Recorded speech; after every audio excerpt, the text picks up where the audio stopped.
Bulletin में आपका स्वागत करती हूँ। देश की सबसे बड़ी सनसनीखेज खबर के साथ साइबर आतंकवाद का आज तक का सबसे बड़ा हमला एसबीआई बैंक पर। बैंक को 200 करोड़ रुपए का चूना लगा।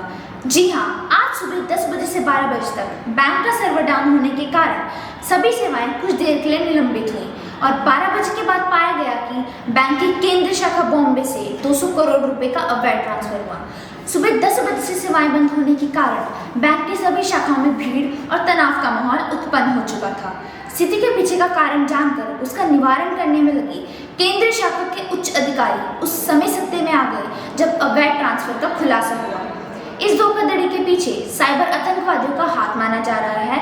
एशिया के एक बड़े आतंकवादी संगठन ने इसकी जिम्मेदारी भी ली है, जिसके कारण एशिया के उच्चायुक्तों ने भारत दूतावास से संपर्क किया और कहा कि इस राशि का प्रयोग आतंकवादी मंसूबों से हथियार आदि खरीदने के लिए किया जा सकता है।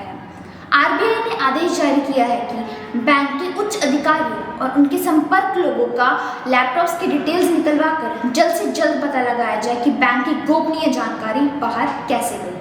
विशेषज्ञों के अनुसार इस बड़े हमले से प्राप्त राशि का प्रयोग आतंकवादी संगठन देश के खिलाफ विभिन्न आतंकवादी हमलों में कर सकते हैं।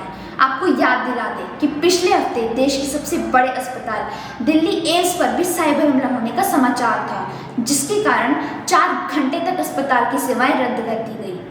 ऐसे ही ऑर्गेनाइजेशन का डाटा हैक होना, यूवीआईडीआई आधार सिस्टम हैक होना और सिम स्वैप घोटाला इस प्रकार के उदाहरण हैं जो चिंता बढ़ा देते हैं।